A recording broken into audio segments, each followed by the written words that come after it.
আপনার ক্রোমা অ্যাপে যদি এই জিনিসটা এনেবল থাকে তাহলে যেকোনো সময় আপনি বিপদে পড়ে যেতে পারেন। আপনি যখনই আপনার ক্রোমা অ্যাপে এই জিনিসটা এনেবল রাখবেন তারপর থেকে আপনি ক্রোমা অ্যাপ দিয়ে যত কিছু সার্চ করেন না কেন তারা কিন্তু সেভ করে নিয়ে যায়। নিয়ে গিয়ে কিন্তু দেখতে পারে আপনি কি সার্চ করছেন অ্যান্ড আপনার ফোনে দিয়ে কি করছেন। এখন আপনি এই বিষয়গুলা কিভাবে বন্ধ করবেন এটা বন্ধ করতে চাইলে এই ভিডিওটা প্রথম থেকে শেষ পর্যন্ত দেখতে হবে। তো আপনি দেখছেন অ্যান্ড্রয়েডের কিছু ভিডিও। আমি আছি শরীফ। আসুন বন্ধুরা বেদিনা করে শুরু করা যাক আজকের মূল ভিডিও। আপনি যদি এই গুরুত্বপূর্ণ কাজটা শিখতে চান অবশ্যই এই ভিডিওতে একটা লাইক করে দিবেন।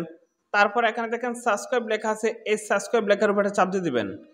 তারপর এখানে থেকে নোটিফিকেশন বাটন, এই নোটিফিকেশন বাটনে চাপ দিয়ে এখানে অলে ক্লিক করে দিবেন। আপনি যখনই এখান থেকে অলে ক্লিক করে দিবেন আমরা যখন নিত্য নতুন ভিডিও আপলোড করব সবার আগে কিন্তু আপনার ফোনে চলে যাবে।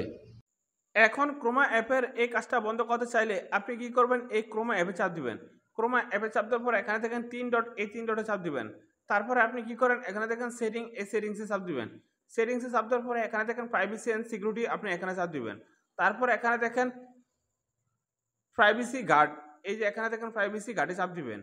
তারপরে এখানে দেখেন লেস গার্ড, আপনি কি করবেন এখানে চাপ দিবেন। এখানে চাপ দেওয়ার পর এই যে এখানে দেখেন এই অপশনটা এনেবল আছে, আপনি এটা বন্ধ করে দিবেন। যখনই আপনি বন্ধ করে দিবেন তারপর থেকে ক্রোমা অ্যাপ আপনার কোনো কিছু আর তারা সেভ করতে পারবে না অ্যান্ড আপনার ক্রোমা অ্যাপ দিয়ে কি করেন তারা কিন্তু বুঝতে পারবে না। তো বন্ধুরা আপনারা যদি মনে করেন এই ভিডিও দ্বারা কোনো শিখতে পেরেছেন অবশ্যই এই ভিডিও একটা লাইক করে দেবেন। তো ফ্রেন্ডস ভিডিও পর্যন্ত সুতরাং ভালো থাকুন, আল্লাহ হাফেজ।